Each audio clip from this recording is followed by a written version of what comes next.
Olá a todos, bom dia, boa tarde, boa noite, depende onde vive. Ah, Neste vídeo quero falar sobre a minha aprendizagem da língua português. Já há 5 meses desde que comecei a aprender português e que eu acho que o meu falando é mais melhor comparativamente quando eu comecei e conheço mais palavras. Agora posso ver os filmes em português sem legendas, mas preciso mais devagar. E também posso ler livros e escrever frases sobre sobre temas diferentes. Agora ler livro pelo autor brasileiro Paulo Coelho, O Diário de um Mago. O Diário de um Mago.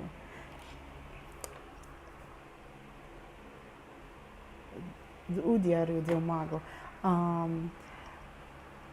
Eu li, eu li o livro muitos anos atrás, mas em inglês. Gosto muito do livro. Gosto muito o livro. O livro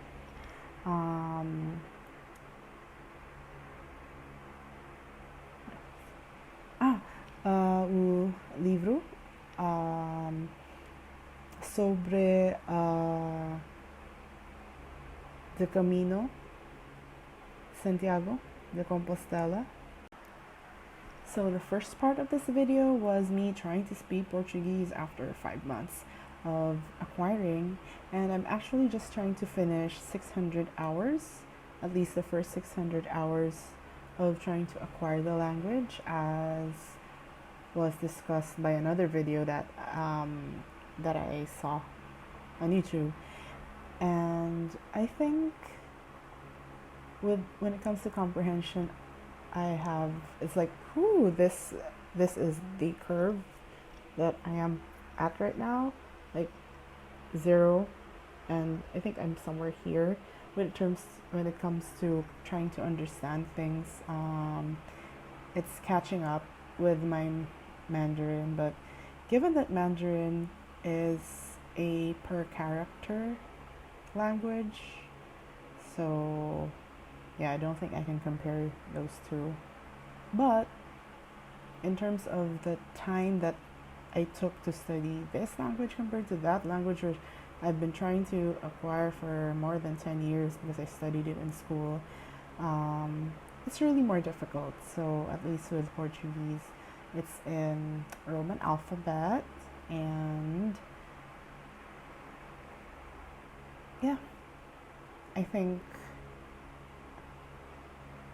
I'm really happy with my progress. I just wanted to make this part in English so I could discuss also a video that I saw today that was recently released by one of the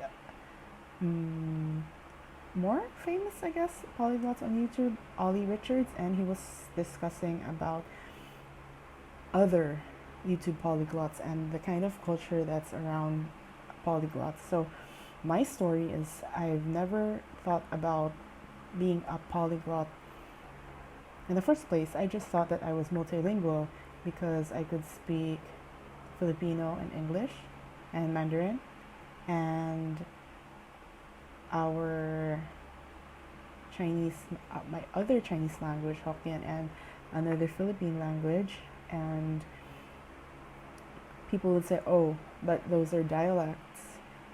And I did research this because the difference between a language and a dialect is that a dialect is should be similar to the main language, and for example, Cebuano has no resemblance to Filipino at all.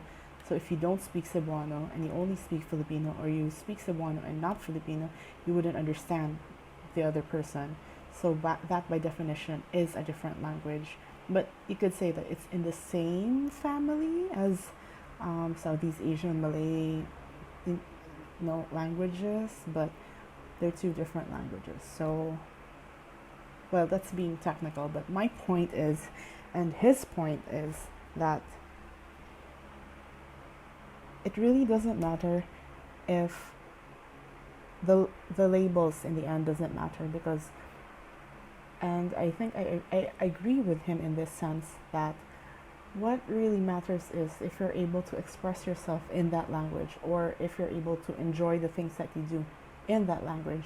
So in my case, I can enjoy Chinese movies without being really, without having to read all the subtitles, because I would be able to understand at least 60% of what the spoken thing, and maybe the other 40% or the other 30% is based on what I see the characters talk about, their expressions, the things happening. And for me, that's amazing. Like, it opens up an entire world of something for me to understand. And now with Portuguese, it's another thing that I can understand. So recently, Netflix dropped a series in European Portuguese called Gloria, and I've started watching it, trying my best not to read the subtitles. So at times I would turn it off and just understand what I understand, because in the end, that's how I get to learn.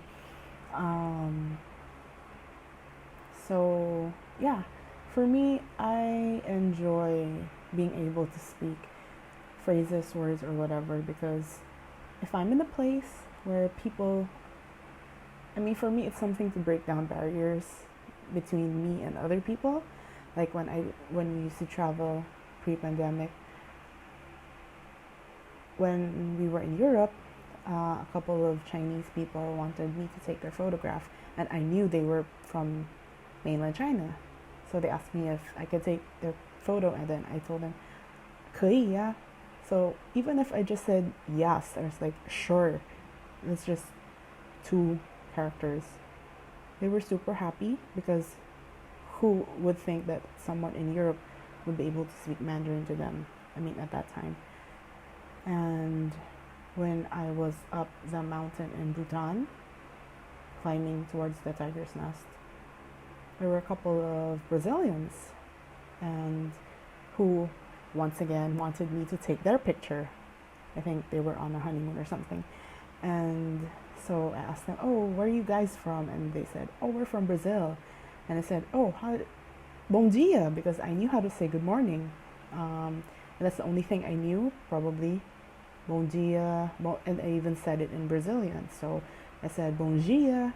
And they were super happy. It's like, how do you know how to say bom dia? And I said, because I practice capoeira, and my mestre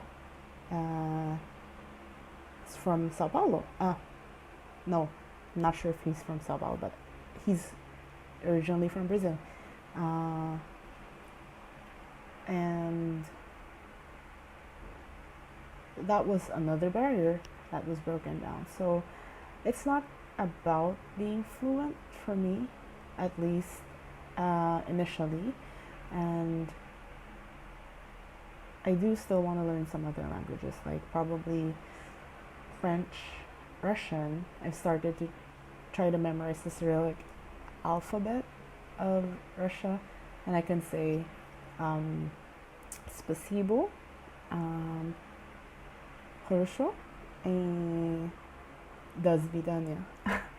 Yeah, so it's just I just have fun learning these things because you can always learn something today that you didn't know tomorrow, that you didn't know yesterday. What? You can learn something tomorrow that you don't learn today, or you can learn something today that you didn't know yesterday. Right? So this video has been dragging for so long, and yeah, that's it. Thanks for listening. Ciao!